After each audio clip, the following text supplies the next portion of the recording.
Alhamdulillah, alhamdulillahilladzi anzala al-Qur'an hudan lin-nasi wa bayyinatin minal huda wal furqan.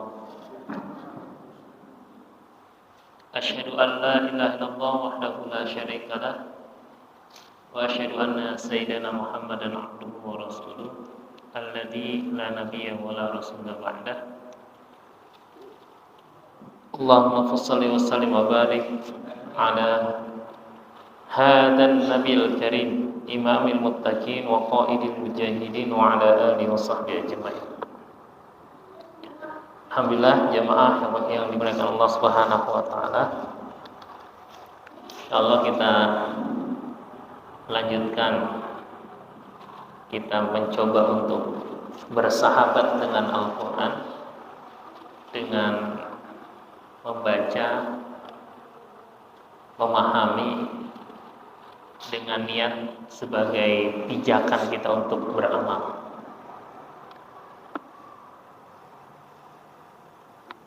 Sehingga bacaan-bacaan Al-Quran yang kita coba pahami ini akan menjadi rujukan kita ketika kita beraktivitas.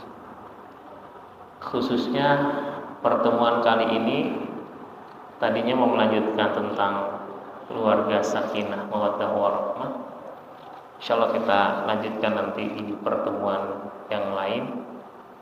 Kita akan bicara tentang ayat-ayat Al-Quran tentang Ramadan. Ini sebagai isti'adat, persiapan kita memasuki bulan suci Ramadan yang tinggal beberapa hari insyaallah. Jemaah Allah Subhanahu wa taala, kalau kita bicara tentang Ramadan, biasanya yang tergambar surat Al-Baqarah ayat 183. Ya. Yang ayatnya diawali dengan ya ayyuhalladzina amanu. Ya. Kutiba alaikumusiyam kama kutiba alal ladzina min qablikum la'allakum tattaqun. Ya.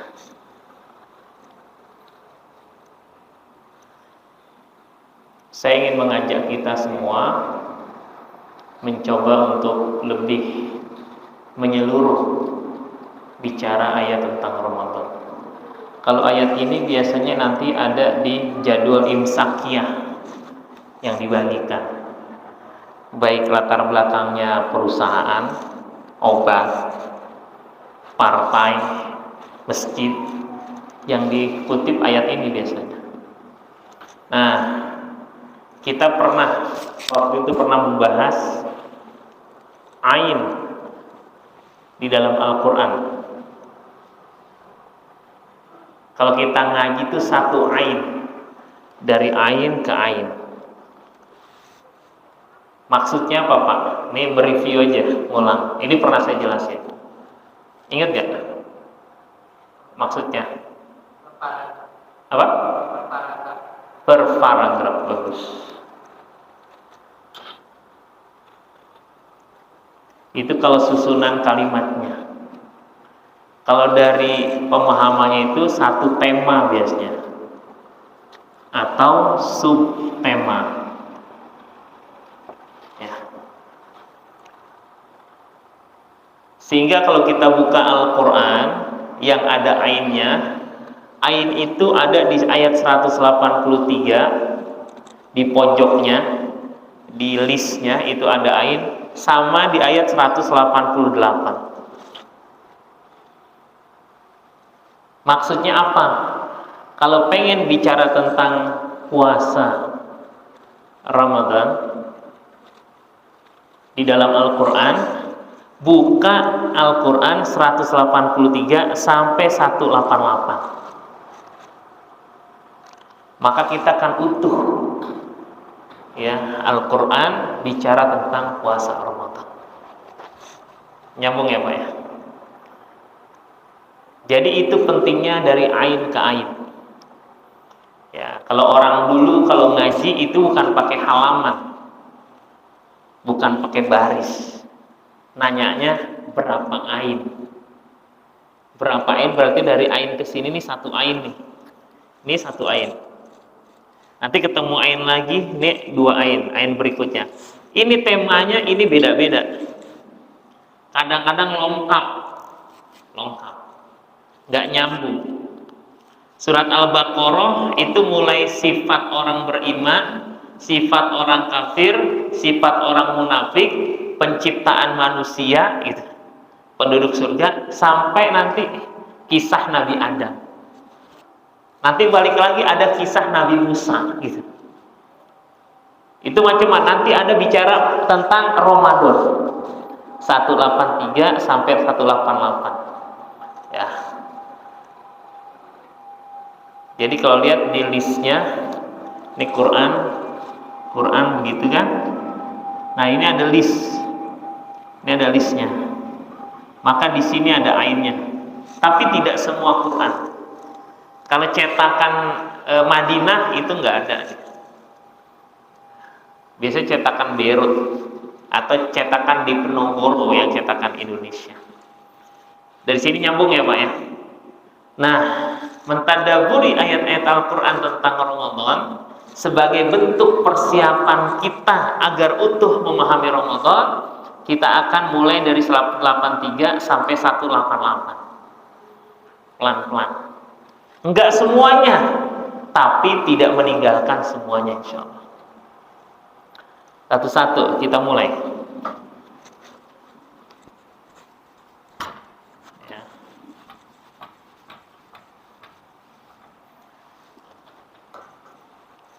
Surat Al-Baqarah ayat 183 diawali dengan ya ayyuhalladzina amanu. Artinya apa? Artinya ini adalah khusus orang beriman.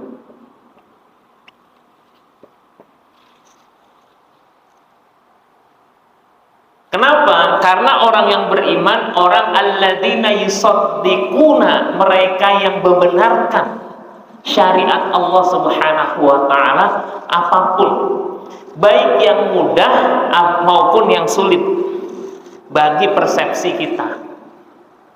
Jadi kalau misalnya ada yang dia muslim, KTP-nya Islam, kok nggak puasa Ramadan? Kalau kita memahami ini, maka kita udah menyambung. Oh iya, nggak semua orang memang bisa. Sehingga di ayat ini, merekalah orang yang akan bahagia dengan datangnya Ramadan. Karena mereka yang dipanggil oleh Allah dengan kalimat ya ayyuhalladzina amanu. Bukan ya ayyuhan nas. Ayat Al-Quran banyak. Ya ayyuhan nasu taqu rabbakum. Ya ayyuhan nasu inna khalaqnakum. Ya ayyuhan nasu u'budu rabbakum alladhi khalaqakum min nafsin wahidah. Banyak ya ayyuhan nas. Tapi ayat ya ayyuhalladzina amanu tidak sampai 100. Sekitar 80-an. Ya. Sehingga berbahagialah ketika kita menjadi orang yang beriman, dan kebalikannya, yang berbahagia cuma orang yang beriman. Orang yang gak beriman belum tentu dia berbahagia dengan datangnya Ramadan. Maksudnya kebahagiaan yang seperti apa? Kebahagiaan yang benar-benar hakiki sesuai dengan pemahamannya tentang datangnya Ramadan. Sebab ada juga yang kebahagiaannya beda-beda. Kalau anak-anak ditanya, kenapa kalian senang dengan puasa Ramadan? Apa kira-kira?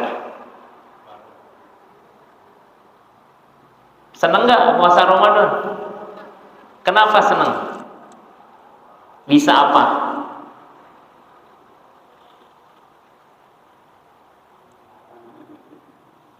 Nah, kebahagiaan itu tergantung latar belakangnya. Ada yang bicara tentang Ramadan, dia mikir gini, sebentar lagi Ramadan, oh iya, berarti saya siap-siap pesen tiket pulang kampung. Karena bicara Ramadan, dia ujungnya mau pulang kampung. Ada yang bicara Ramadan, ujung-ujungnya berarti besok gue nggak jualan nasi uduk lagi, gue mau jualan lontong sama gorengan. Itu cara berpikir tukang dagang. Sebentar lagi Ramadan, oh iya, gue mau jualan kolak, gitu. Persepsinya beda-beda karena tergantung bagaimana dia memahaminya. Nah, kita pingin sebagai orang beriman memahaminya itu sebagaimana Quran. Jadi ketika bicara tentang Ramadan, yang kebayang itu adalah aktivitas mulai ayat 183 sampai nanti 188. Yang pertama adalah menghadirkan rasa bahagia dalam hati kita dengan datangnya Ramadan. Karena kita punya persepsi yang utuh tentang Ramadan.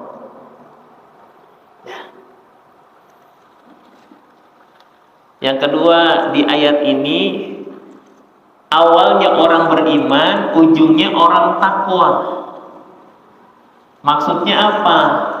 Kita diminta untuk apa? Meningkat iman. Jadi jangan sama, harus ada yang lebih baik. Karena dari manusia ya, menjadi orang-orang muslim, kemudian orang-orang mukmin, kemudian menjadi orang-orang yang muttaqin. Makin kesana tuh makin naik dia. Dari manusia umum dapat hidayah, jadilah seorang muslim. Dijaga keyakinannya, jadilah seorang mukmin. Ditingkatkan kualitasnya, jadilah orang-orang bertakwa. Makanya perintah puasa diawali dengan ya ayyuhalladzina amanu, diakhiri dengan kalimat la'allakum tattaqun, agar kalian bertakwa. Sehingga di ayat 183 ini kita evaluasi apa nilai takwa yang ingin kita capai Ramadan ini. Mau nggak mau kita harus tahu apa tuh ciri-ciri orang bertakwa. Dengan begitu kita akan capai. Kalau ada 10 indikator orang-orang yang bertakwa, kita pilih mana yang tahun ini ingin kita capai karena belum kita dapatkan. Contoh misalnya, ciri orang yang bertakwa itu dalam surat 3 ayat 134 itu, alladzina yunfiquna fis sarra'i wad dharra, mereka yang biasa infak. Nah, terbiasa dia infak, baik dalam keadaan lapang maupun dalam keadaan sempit. Biasa, senang sedekah.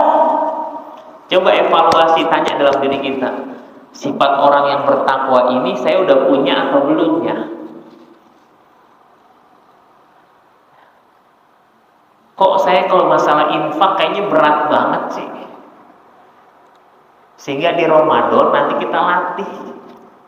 Dari sedikit aja 2.000. Nanti kalau udah bagus naik 5.000 gitu.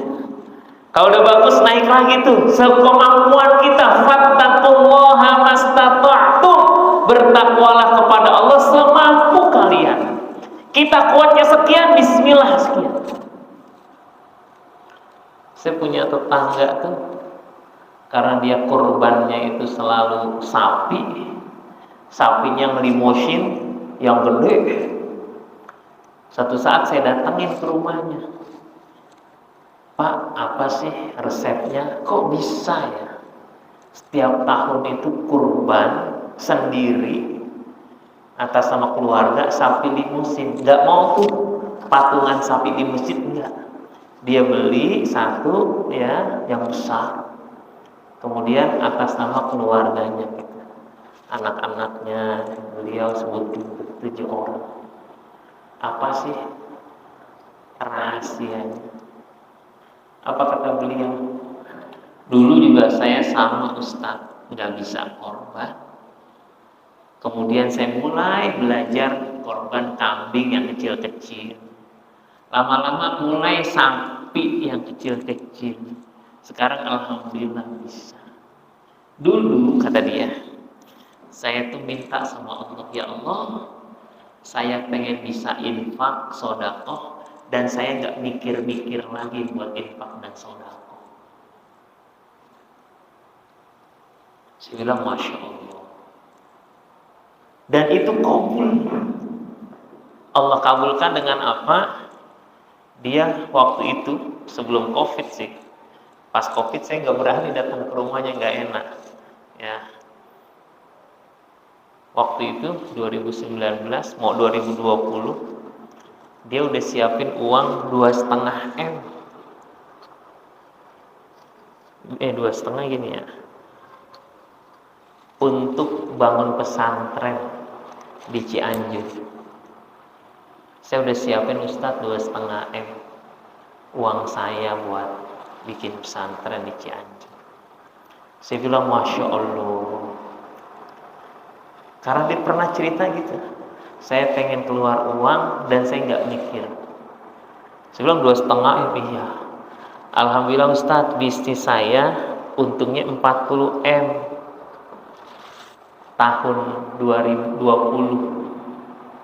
Ya, jadi saya udah siapin 2,5-nya. Bilang, Masya Allah. 2,5% enggak? Enggak lah, kalau 2,5% 100 miliar kan? Lebih dari 2,5%. 5 lebih kan? Patut iri kita kalau ada orang yang bisa infak sodako, kita belum bisa. Karena orang bertakwa itu orang yang gemar infak sodako. Kata Rasulullah, la hasada illa fisnataini, tidak dikatakan hasad. Artinya boleh iri pada dua hal kondisi ini. Yang pertama, rajulun atahullahul Quran, orang yang Allah berikan dia Quran, dia baca Quran siang ataupun malam, boleh iri sama yang kayak gitu. Ya Allah, pengen bisa baca Quran kayak gitu. Harus tuh. Yang kedua, rajulun atahullahul mala, orang yang Allah berikan harta dan dia menginfakkan di jalan Allah. Maka perlu kita iri yang saya, ya Allah pengen kayak gitu. Ya, bisa infak, bisa sedekah. Jangan setiap tahun kita semangatnya jadi mustahik. Yang kalau nggak dapat kupon zakat marah-marah. Masa saya nggak dapat? Tiap tahun saya dapat gitu. Bahkan naudzubillah, ya ada jamaah, ini jamaah warga ya di tempat saya. Biasa dapat, kita nggak kasih lagi. Kenapa? Karena udah pindah rumah. Ibu-ibu, nenek-nenek, datang ke masjid minta kupon. Lah ibu kan udah pindah. Kan ada cucu saya di situ. Jadi sekarang dapat diturunin itu mustahiknya. Namanya bukan mengentaskan kemiskinan, namanya menetaskan kemiskinan. Netes tuh, turun. Saya bilang astagfirullah. Ya. Saya kalau di panitia zakat tuh mustahik tuh disurvei. Jadi datanya itu minta dari warga, agak jauhan memang dari masjid. Kita kan nggak tahu, saya komplek, cuman ada yang dari Kampung Bojong tuh sekarang dapat mustahik. Nah biasanya kita verifikasi datanya. Nanti ada panitia yang datang cuma ngeliat aja. Nama ibu ini rumahnya mana ini? Wih, kontrakannya banyak. Coret. Marah. Masa setiap tahun saya sekarang dicoret? Enggak, kita lihat ibu sekarang udah punya kontrakan banyak, alhamdulillah. Ini kan punya anak saya, gitu kan? Ya, diangkat derajatnya jadi muzaki, nggak mau, maunya tetap jadi mustahik. Kalau kita berkaca dari ayat ini malu. Ya.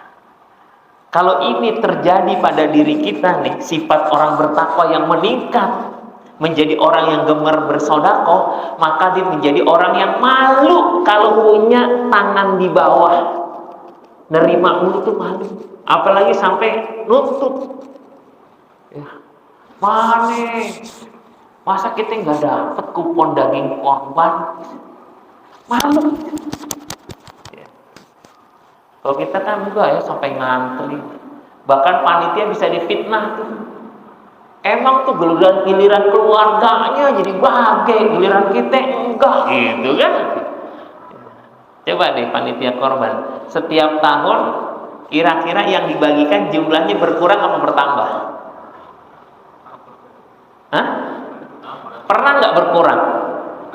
Kenapa? Karena ini kita nggak dapat. Coba kalau dengan Ramadan menjadikan kita punya iffah, punya sifat malu, punya harga diri. Kalau nggak dapat, alhamdulillah, gue dianggap sudah mampu. Wah, seneng banget kayak gitu. Ya.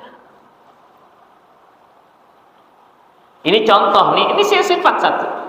Nah, ayat 183 ingin kita tuh meningkat. Ini satu sifat orang yang berinfak. Ya. Yang kedua di ayat ini juga orang apa? Yunfiquna fis sarra'i wad dharra'i wal kadhiminal ghaidha, nahan emosi. Orang bertakwa itu menjaga, dan di Ramadan kita dilatih untuk nggak mudah marah, nggak mudah bersumbu pendek, baperan, gampang marah. Berkurang nanti pahala puasa kita. Nah, sebenarnya bukan masalah berkurangnya, tapi kita enggak berhasil dididik di Ramadan untuk mengendalikan diri kita. Nah, harusnya selepas Ramadan, ketika kita meningkat, makanya kemarahan orang tua terhadap anaknya harusnya mulai berkurang. KDRT lama-lama hilang. Kenapa? Karena ini berhasil. Al-kaziminal ghaidha.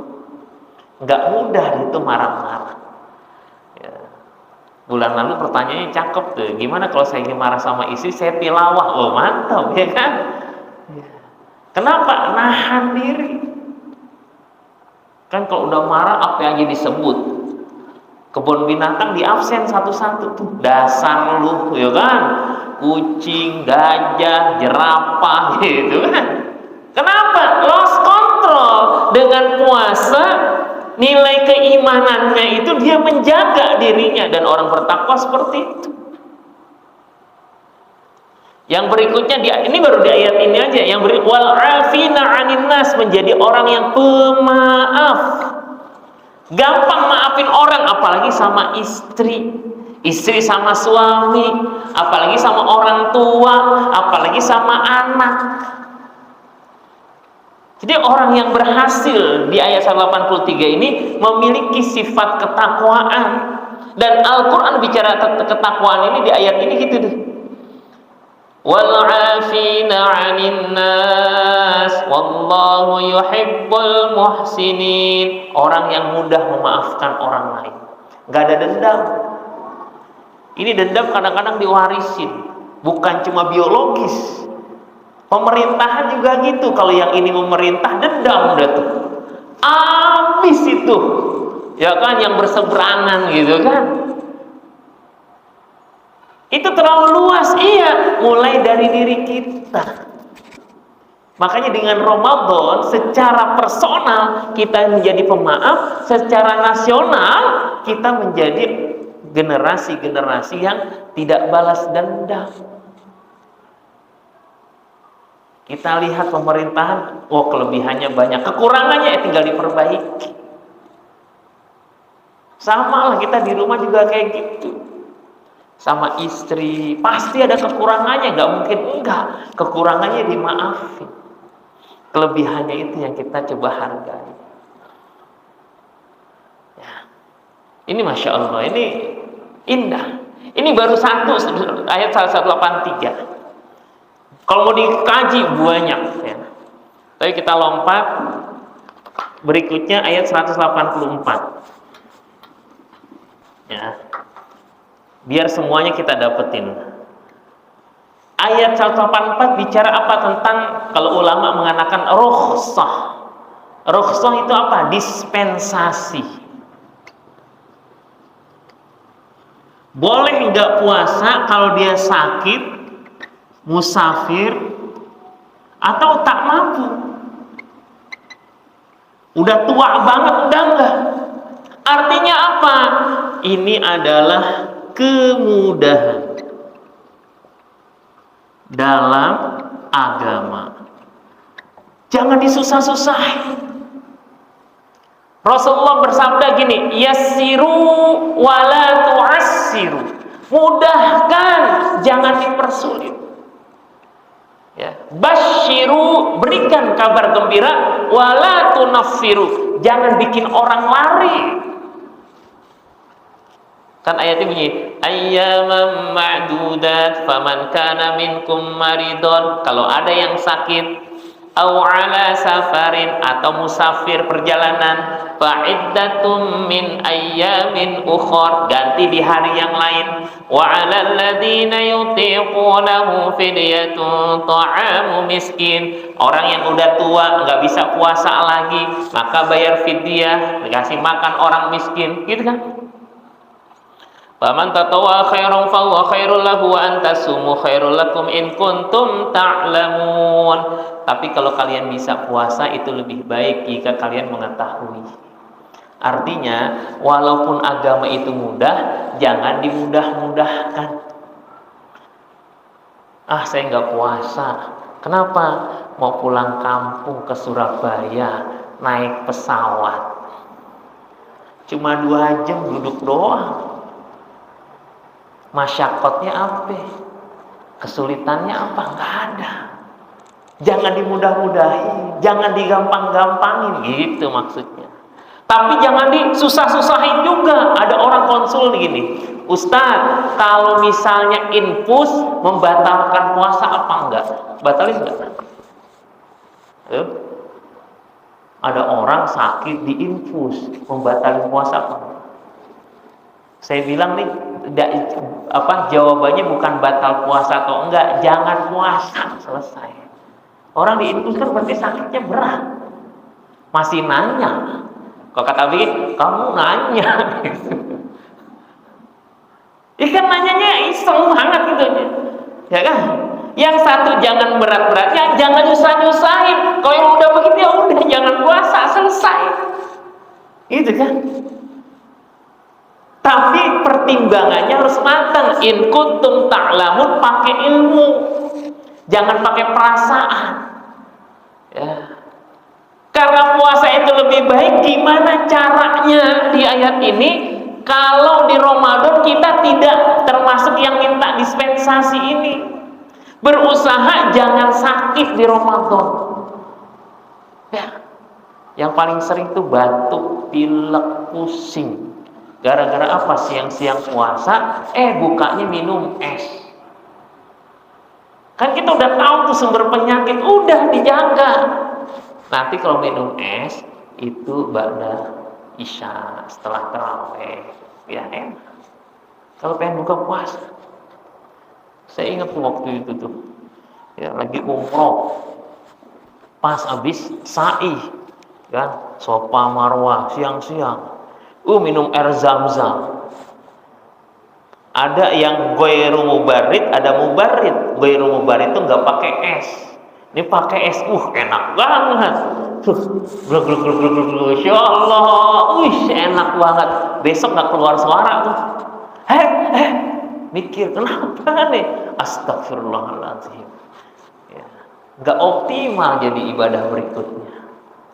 Nah itu belajar dari pengalaman. Syukur-syukur kita nggak pakai dispensasi juga pulang kampung. Ustaz, sayang puasa 10 hari terakhir sibuk di jalanan, ngedumel lagi, macet, udah tahu gitu kan. Bisa disiasati, silahkan masing-masing. Ya. Kalau saya sih nggak pengalaman tuh pulang kampung. Saya orang Jakarta, pulang kota, ya kan, nggak pengalaman. Kalaupun harus pulang kampung misalnya ba'da Id, gitu kan? atau yang tidak mengganggu aktivitas puasa, silakan aja diatur. Saya pernah ketemu sama orang di imigrasi di GDC itu, lagi sama-sama bikin paspor. Saya tanya, udah lama mau kemana Pak bikin paspor? Saya ini nih mau umroh Ramadan gitu. Jadi saya iktikaf di Masjidil Haram. Saya bilang Masya Allah. Jadi Ramadannya itu didesain karena ini, jangan sampai nanti pas berpergian, jangan sampai dia sakit gitu. Kalaupun udah tua disiapin ya. Nih bapak saya udah tua, saya siapin nih buat bayarin fidyah gitu. Makanya kalau kita memahami ayat ini enak, nggak ujuk-ujuk. Jadi bapak harus bayar fidyah tuh, gitu pas Ramadan. Dari sekarang kita udah paham. Oh iya, bapak saya udah tua, nggak kuat fisiknya. Bapak nanti nggak puasa ya. Cukup bayar fidyah. Karena kita dapat di Al-Quran. Jadi persiapannya dari sekarang. Walaupun ada dispensasi, tapi tetap puasa itu lebih baik. Sekarang yang 185. 185 ini ayatnya khusus, Pak. Dari 183 sampai 188 enggak ada kata-kata Ramadan. Kata Ramadan baru ada di 185 bicara tentang Syahrul Ramadan alladzi unzilal fihil Qur'an. Ramadan dan Al-Qur'an. Ya, kata Ramadan baru keluar. Syahrul Ramadan alladzi unzila fihil Qur'an. Karena apa? Karena emang ada kekhususan Ramadan dengan Quran. Para ulama kalau udah Ramadan, dia kajian-kajian yang lain ditutup dulu, off, tawakuf, khusus ke Quran. Sehingga mereka punya target baik secara kualitas maupun kuantitas. Kualitas apa? Dari segi bacaannya diperbaiki. Rasulullah setiap malam Ramadan didatangi oleh malaikat Jibril dan Rasulullah membaca bacaan Qur'annya. Dicek bacaan Qur'annya. Di tahun wafatnya 2 kali. Para ulama kalau udah Ramadan maka dia fokus ke Quran. Kita pernah dengar Imam Syafi'i menghatamkan 60 kali 1 bulan. 60 kali khatam. Hatamnya bukan kulhu dibaca 3 kali, bukan. Ya, karena sulusul Quran sepertiga Quran, saya baca 3 kali, ya selesai. Bukan, dari Al-Fatihah sampai An-Nas dibaca. Karena 7 tahun hafal Quran bisa. Kalau Bapak cari di YouTube ya, namanya itu terawih 1 kali hatam. Itu ada di Jawa Tengah. Jadi setiap malam hatam Quran dalam tarawih. Mulainya ba'da isya, selesainya jelang subuh sahur. Imamnya 5 bergantian, bukan imamnya 5 di depan itu, enggak, gantian ya. Berarti 30 juz, 6 juz 6 juz. 6 juz ganti gitu. Itu yang ikut dari berbagai daerah dan yang ikut nggak banyak. Dia pesantrennya luas, dia ada kapling-kapling. Ini kapling yang 1 kali hatam setiap malam, ini yang 5 juz, ini yang 1 juz, yang ini yang ala kadarnya ada. Ya. Yang marak biasanya di mana-mana tuh hampir setiap kota ada yang 1 juz. Tapi ini bukan 1 juz, 1 kali hatam setiap malam. Imam Syafi'i kayak gitu. Kenapa? Fokus dengan Quran. Ustaz, saya belum bisa baca Quran. Berarti fokus Iqra. Beli Iqra, baca. Kalau kita target 1 jilid 1 tahun, maka 6 tahun kita udah bisa baca Quran. Karena kita nggak punya target tentang Quran, Iqra 1 pun nggak pernah lewat. Bahkan bisa jadi kita Iqra 2 dari 2 aja.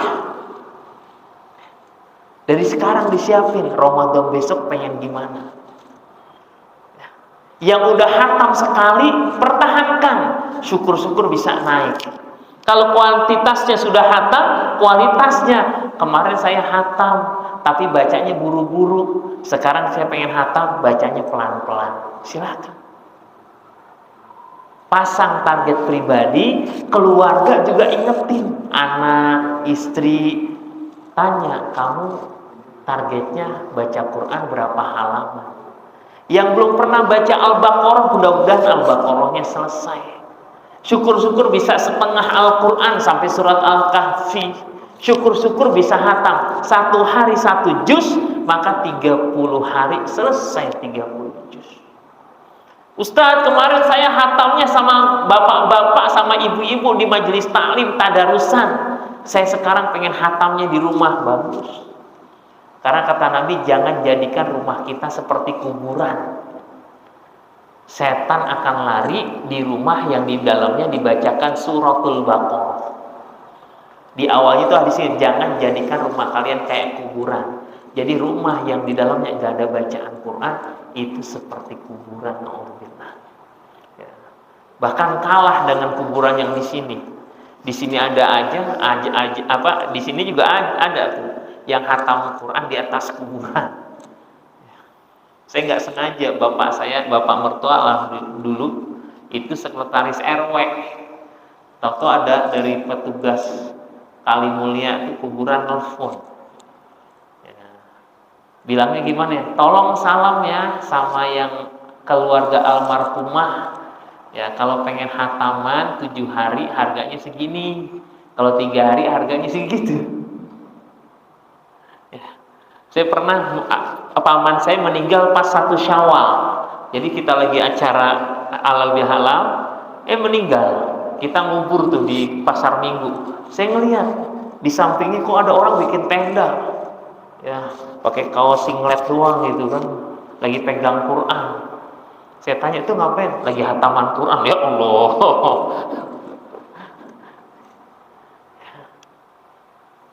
Nih target. Syukur-syukur kita siapin hadiah, reward buat anak-anak kita. Ya, kamu target bisa nggak Ramadan ini hafal sampai surat Ad-Duha? Kali aja. Syukur-syukur DKM bikin program menjelang maghrib di sini kalau buka puasa bukan cuma anak-anak dikasih makanan takjil, disiapin apa? Siapa yang bisa setoran hafalan Al-Quran yang paling banyak di akhir Ramadan dapat sepeda. Sepeda kayak Pak Presiden. Ya, silakan. Ya. Atau dapat Quran. Iya kan? Memotivasi anak-anak kita. Ini. Jadi kalau di Ramadan justru pengajian off, untuk apa? Kita masing-masing sibuk sendiri dengan Quran. Dia nggak buka Quran. Kenapa? Kan tawakuf, udah penutupan pengajian. Astagfirullah. Bukan, kita fokus. Ayat 186. Nah, ini 185 nih. Ayat 186 bicara tentang doa. Wa idza sa'alaka 'ibadi 'anni fa inni qarib ujibu da'watad da'i idza da'ani falyastajibu li wal yu'minu bi la'allahum yarshudun. Coba deh baca terjemah surat Al-Baqarah ayat 186. Ini mereka rajin mengambil Quran terjemah. Ya, kita apresiasi Tidur. Nah, udah biar yang lain yang baca bisa. Ayat 186. Dapat nggak? Pojok kiri paling bawah.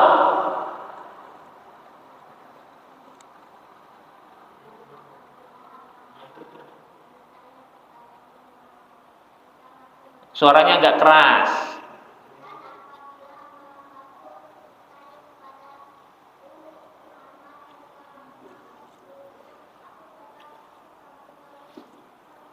Aku kabulkan permohonan orang yang berdoa ketika mereka berdoa. Tapi syaratnya apa? Berikutnya.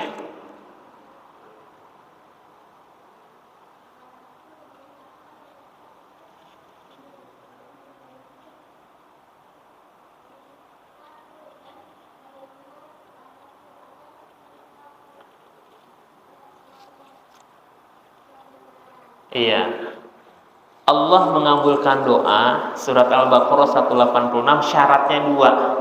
Fal yastajibuli, tunaikan kewajiban kita. Yang kedua, wal yu'minu bi, beriman kepada Allah. Nih Pak, di Ramadan yang sering kita lalai itu menjelang buka.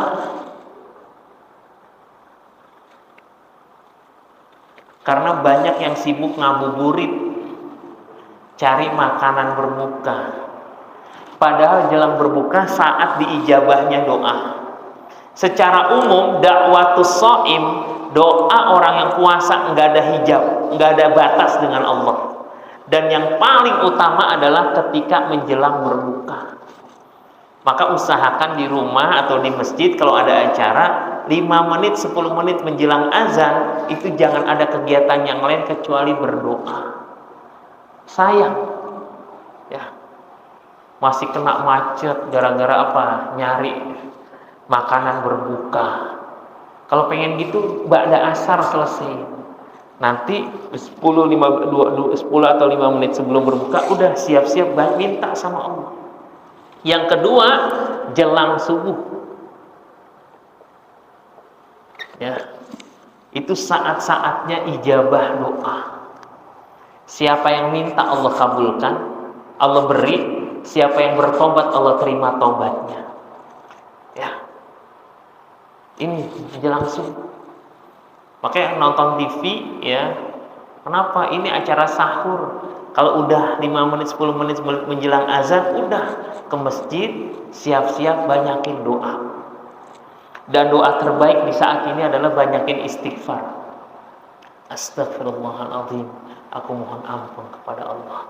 Karena Al-Quran ciri orang bertakwa, wabil asharihum yastaghfirun, mereka yang di waktu sahur banyak istighfar. Jadi sahabat Nabi itu, kalau Rasulullah sahabat Nabi itu kalau malam tuh banyak qiyamul lail. Tapi kalau udah menjelang subuh, mereka stop qiyamul lailnya, ganti dengan banyak istighfar. Astagfirullah. Maka Rasulullah sehari istighfar tuh 70 kali minimal. 70 kali. Padahal dosanya udah Allah ampuni. Bagaimana dengan kita? Ramadan. Yang 187 ya, bicara apa? Ramadan dengan keluarga. Dan Ramadan dengan i'tikaf. Ada di Quran i'tikaf. Wala tubashiruhunna wa antum aakifuna fil masajid. Pertama tentang keluarga, kalimatnya dalam Al-Quran surat Al-Baqarah ayat 187, hunna libasul lakum wa antum libasul lahun. Istri kalian adalah pakaian buat kalian, kalian pakaian buat istri kalian. Pakaian fungsinya menutup aurat. Pakaian fungsinya itu menjaga dari dingin, dari panas. Pakaian fungsinya itu perhiasan agar kita tampak indah. Suami dan istri punya peran itu. Di Ramadan harusnya saling menjaga. Jangan berantem di bulan puasa, naudzubillah. Ya, gara-gara pulang kampung berantem. Itu ayat tentang puasa loh. Yang kedua, wala tubashiruhunna wa antum aakifuna fil masajid. Jangan kalian campuri ketika kalian iktikaf di masjid. Jadi kata iktikaf itu ada di Quran ayat 187 bicara tentang Ramadan. Jadi bukan sesuatu yang asing. Kenapa kita baru ngeh tentang iktikaf itu 10 atau 20 tahun terakhir ini? Sebelumnya kita kenapa? Karena mengkajinya cuma 183 aja di Ramadan. Nggak sampai ke sini. Jadi kalau malam 10 hari terakhir itu iktikaf itu dia biasa sebenarnya. Justru malu kalau 10 hari terakhir kita masih enak-enak tidur di rumah. Karena Rasulullah membiasakan itu. 10 hari terakhir, idza dakhalal ashr, apabila memasuk 10 hari terakhir Ramadan, syadda mi'zarahu, Rasulullah mengencangkan pinggang ikat pinggangnya. Maksudnya apa? Syadda mi'zarahu, kainnya dikencangkan, menjauhi istrinya. Yang kedua, wa aiqaza ahlahu, Rasulullah membangunkan keluarganya. Enggak dibiarin keluarganya tetap tidur malam-malam, enggak. Ayo, bangun malam, siapin banyak ibadah karena ada Lailatul Qadar. Yang ketiga, wa ahya lailahu, Rasulullah menghidupkan malam-malam 10 hari terakhir Ramadan. Ini ada di Quran, i'tikaf. Coba, kita udah punya planning belum buat i'tikaf? Nah, makanya penting memahami Al-Quran utuh. Ini sebagai tau'iyah, penyadaran tentang Ramadan. Yang 188 bicara tentang harta. Pastikan kehalalan harta-harta kita. Ya, kata Rasulullah, tidaklah seseorang yang makan sesuap dari barang yang haram 40 hari doanya tidak dikabulkan Allah. Itu tafsir dalam surat Al-Baqarah bicara tentang ya ayyuhalladzina amanu la ta'kulu amwalakum bainakum bil batil. Ya ayyuhalladzina amanu kulu mimma fil ardi halalan thayyiban, wahai orang beriman, makanlah apa yang ada di bumi yang halal dan baik. Sahabat bertanya, ya Rasulullah, aku pengen dong doaku ijabah. Kata Rasulullah, perbaiki makanmu. Seseorang yang makan sesuap dari barang yang haram 40 hari doanya tidak dikabulkan. Bayangin, di Ramadan bulan doa, doa kita nggak kabul. Gara-gara apa? Gara-gara yang kita konsumsi barang yang haram. Terus gimana kalau hasil korupsi? Astagfirullahaladzim. Yang sesuap aja 40 hari, berarti tiap hari dia nyuap makan barang yang haram, bisa jadi selamanya doanya itu nggak ijabah. Kalau doa nggak ijabah, sholatnya nggak bakal diterima. Sholat kita isinya doa. Na'udzubillah. Mudah-mudahan ini memberikan penyadaran. Ayat-ayat Al-Quran bicara Ramadan itu 183 sampai 188.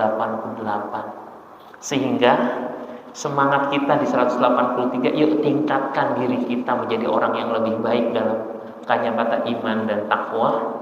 Yang kedua, yakin Allah memberikan perintah itu adalah kebaikan buat kita. Bahkan dikasih dispensasi, enggak dipaksa. Dan jangan terpaksa, lakukan ikhlas. 185, buat target terhadap Al-Quran di Ramadan.